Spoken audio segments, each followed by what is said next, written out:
Hi, I'm Keon Chee. I am an estate planner by profession. I co-founded Riverside Trustees Limited in Singapore. It is a licensed trust company supervised by the Monetary Authority of Singapore.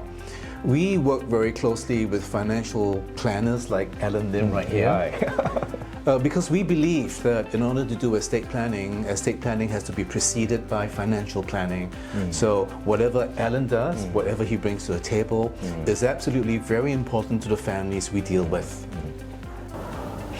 I am also the founder of Riverside Training, and we provide IBF-accredited courses to the industry. For example, we have classes in trust planning, we have classes that deal with divorce, Muslims, SMEs. We have about 11 of these IBF-accredited classes, and you might be asking what's so different about our classes versus other classes. Well, let me name a few things. Number one, our classes are in plain English. Estate planning is rather technical. It takes quite an amount of effort to simplify, and we believe we are experts in simplifying. The second reason we are different is that we believe that financial planning has to precede estate planning. So in all the case studies that we have in class, there are lots of cases on insurance, lots of cases on investments. All these things are to be dealt with before the estate planning. And so again, it's very critical that we have inputs from people like Allen, because I speak to people like Allen to say, Allen, I want to talk about trust planning.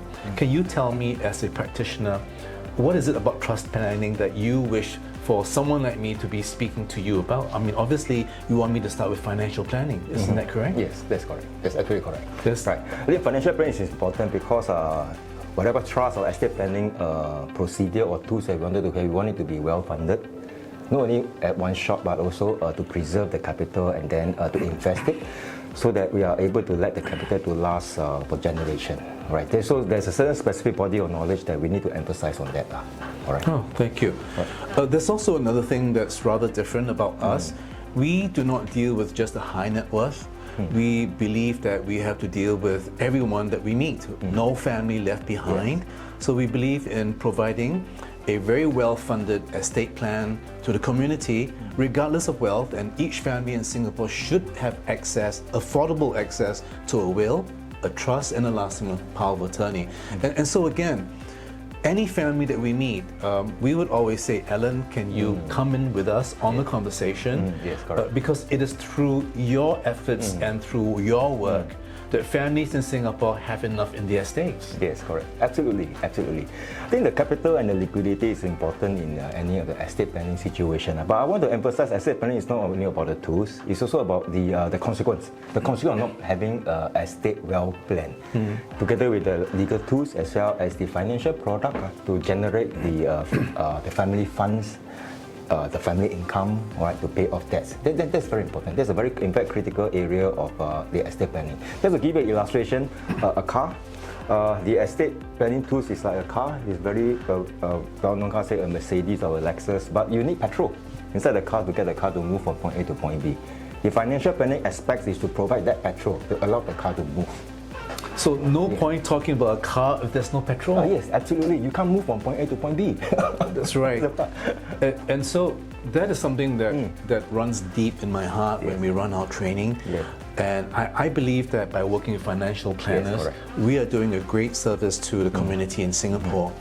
Now, we have a curriculum certification called the Certified Legacy Planning Associate, consisting of 4 classes. In the very first class, we talk about wills and trusts, and there's a whole class on trusts that's very financial planning based. Then the third class is a class on SMEs. There are 300,000 SMEs in Singapore, and then we end up by talking about something called Keyman Insurance. And then finally, we have a class on insurance. An insurance class, you might think, well, you know, I've been doing insurance for the last 10, 20 years. So why would I need to go for a class on insurance? Well, let me tell you why. There are 20,000 financial planners in Singapore. 20,000. Out of the 20,000, 21 of them have been given a very prestigious title called an IBF Fellow. And out of this 21, there's only one person amongst 20,000 that is an IBF Fellow and also a financial advisor, because the rest of them are CEOs and agency managers. And the guy who is the only financial advisor out of the 20,000 who is an IBF Fellow is sitting right here, here. And he is one of our expert trainers in our class, Allen. I just want to tell you that I feel truly honored that you're part of what we're doing. And thank you. Allen, may I ask, why have you decided to work with Riverside Training? Okay, as IBF Fellow, there's certain inherent responsibility, as is to up the standard, raise the standards and standing of financial advisor in Singapore, right, implicit in that. Also, for my position, I have seen some worrying trend in Singapore. It's a paradox actually. Being a financial advisor, we all know knowledge is very important. But on the other hand, I'm also beginning to see serious knowledge is being diluted. Serious knowledge is being diluted in training. They try to make training as simple, as easy to pass as possible, and therefore in the process they actually dilute certain in-depth knowledge in which sometimes I felt something has to be done. Otherwise, in 2 to 3 years' time, we will be producing a group of financial advisors who has got all the titles, but actually deep knowledge is not as what we want it to be. So therefore, as an IBF Fellow, I take it upon myself as a responsibility. If I have got a chance, a platform, like-minded person like Keon, all right, I will take on the challenge, all right, research. I think Keon, you understand my passion in research, all right, and then to highlight to the students, the participants, that we could be looking at a very common knowledge called insurance, but I assure you there will be new knowledge to be learned, because there are always updates in legislation, number one. Number two, also they are maybe an alternate, a new way of thinking through the very product that we thought we knew it for 20, 30 years, but it can be used in some very different situation, in estate planning situation, in a very efficient and effective way. As a financial advisor, we need to know the knowledge so that to give ourselves the confidence to articulate this conviction to the clients. So Allen has explained to me the outline of this class, and it's really exciting to me, so I thought I'd share it with you. Please correct me if I'm wrong. Allen is going to talk about ownership of policies. He's going to go back to basics on insurable interest. And then he's going to talk about how insurance proceeds can be distributed. It can be by nomination, assignment, and one extra thing that we have now is distribution through a trust. And then Allen will also talk about family situations. If you're concerned about divorce, for example, not just your divorce, but the potential of divorce of your children, how should you structure your insurance? Your client may have special needs. Your clients may be Buddhist, maybe Muslims. And I think you're also dealing with something quite interesting, which is for singles, the LGBT, which might be a little bit controversial, but necessary to speak about, right, Allen? Correct. Good. Thank you for bringing out this point. As a professional, I always emphasize we need to take a look at the trend, as look at the information and what it is, not what we want it to be. The LGBT community, I respect them, they exist, all right? So as a professional, we put emotion one side, we've got to take a look at financial planning implication and the consequence of not planning, all right? So therefore, I took it upon myself that such trend exists. As a financial advisor, a professional, we ought to know what is a pro, what is a con, what is a strength and weaknesses. As when your client going through certain life transition events, that's a situation. But Allen, can I ask you also, because your passion in estate planning, as I've told everyone, embarrasses me. One time I asked Allen a question about a topic, and this, if I may say, crazy guy, he brought up 3 A4 size folders. Each one was about that thick, and it was his collection of articles going back 15 years. Oh my goodness! I mean, this guy eats and sleeps estate planning and insurance. Now he's 20 years. 20 years. So Allen, can I just ask you, within insurance planning, what are you most passionate about, or if you can say, what is it about the knowledge and of financial planning? Do you think they really need to know? Is there a particular topic? Is there a particular knowledge of financial plan? It depends on what is relevant to them at this stage of their career. I think for the very first thing, financial advisor need to understand from the perspective of an insurance policy that creates the capital and generates the liquidity. Right? You need that, number one. And number two, the asset protection of it. The asset protection of this particular capital that you generate. Are you able to creditor proof it? All right? Or you can sequentially give the capital in a very staggered way, systematic way to the targeted beneficiary. And sometimes in the course I will bring this up that sometimes what if the beneficiary disappoint you? What if the beneficiary turn out otherwise? Is there any control that the parents can have onto the capital that's being created for this child? Well, there are some situations where family relationship breakdown because of financial issue. I don't want to see that happen. In fact, my passion to answer Keon's question is that I envision that financial planning, the consequence should unite the family. Should unite family. Alright. In fact, I'm right now in the process of trademarking one tagline, my logo. One of the lines is called Uniting Family Together.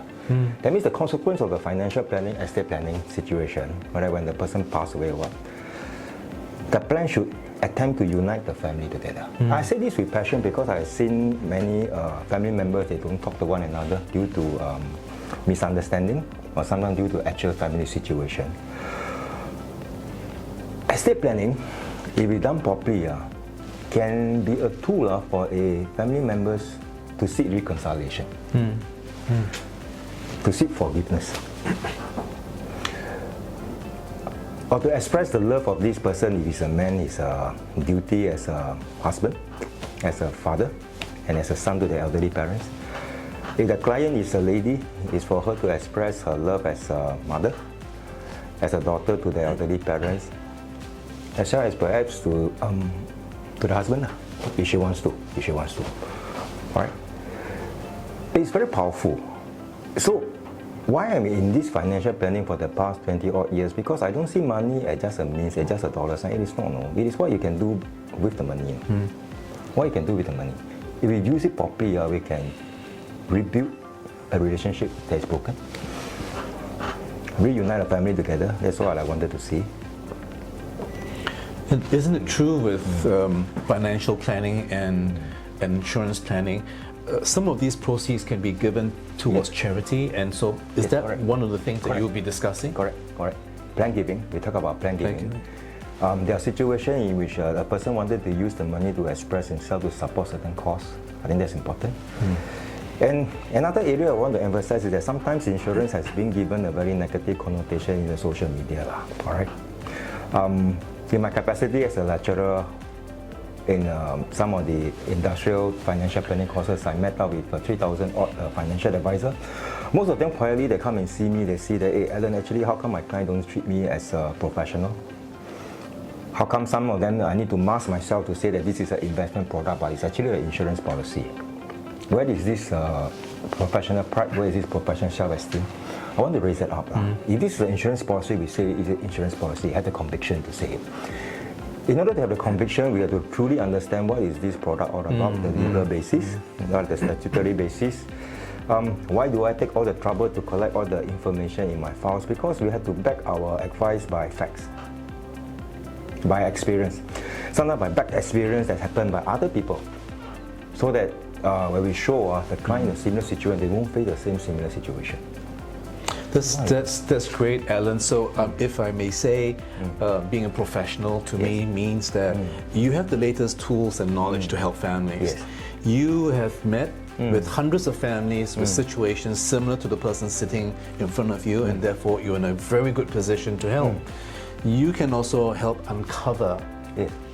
And then can I ask also, does a professional need to earn a certain amount of money to be called a professional? Because I also understand that part of what you believe is that a financial planner ought to be earning a certain amount, because once he earns a certain amount, it is a testimony that this person has enough knowledge, has enough competence, and applying the right tools and meeting the right people. I wonder if you can share something about that. Let me give you the perspective, a kind of controversial one. Instead of looking at the income, why don't I ask?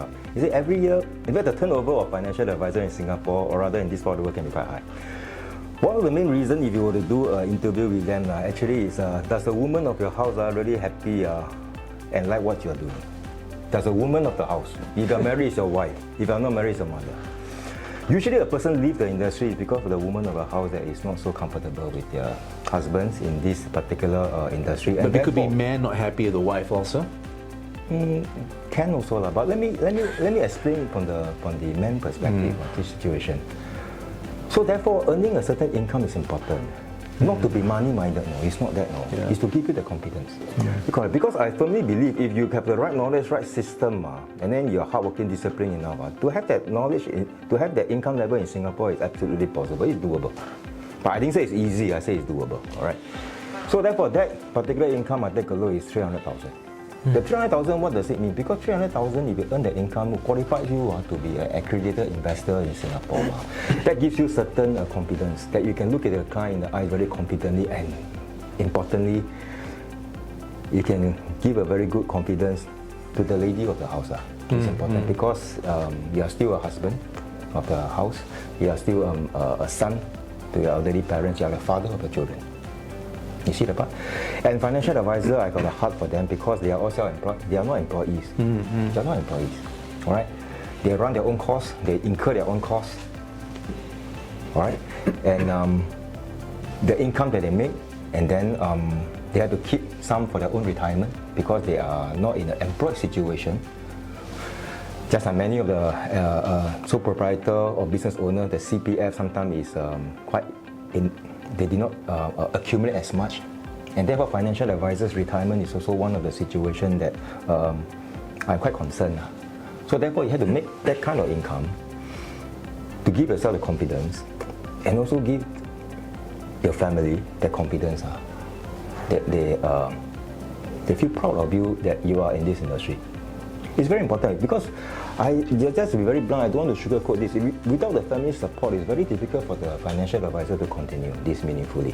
It is quite difficult. It's quite difficult. So therefore, from there, I take a look at that particular income level from a business point of view to give the advisor the confidence, as well as the family members to be proud of their father or to be proud of their mother to be inside this. Of course, getting to 300 and beyond is a journey. Yes. It might take a few years, it might take 10 years, but 300,000 means a very good income, very comfortable. You can look after your family. Yes. You can be confidently going out there to say, I've got a good job, Yes. and I'm happy to do what I'm doing. Correct. Thank you. Well, Allen, thank you so much for your thoughts, and everyone, if you're listening in, I really hope you come for our classes. Not only will you hear about wills and trusts and planning for SMEs, you'll hear from Mr. Allen Lim. If you get through this Certified Legacy Planning Associate certification, well, there are a few additional benefits. Number one, this certification is recognized by the Asia Estate Planning Association. If you've never heard about this, please Google, or you can just go to www.aepa.asia. It is a non-profit association that will be recognizing the CLPA or CLIPA. The second benefit is that once you go through this certification, we will give whoever has gone through 1 year membership to APA, 1 year membership of APA. And in addition, there is this book. This book was written in 2020. I coordinated everything. I got 30 over people, practitioners, to contribute to this book from over 12 countries. And Allen right here will be contributing to the second edition of this book. In fact, he had a lot to do with this book. So once you get through the CLPA, we will give you a copy of this book. So thank you so much, Allen. Thank you, John. It's really nice to have you on board. Thank you. Thank you, everyone. Thank you.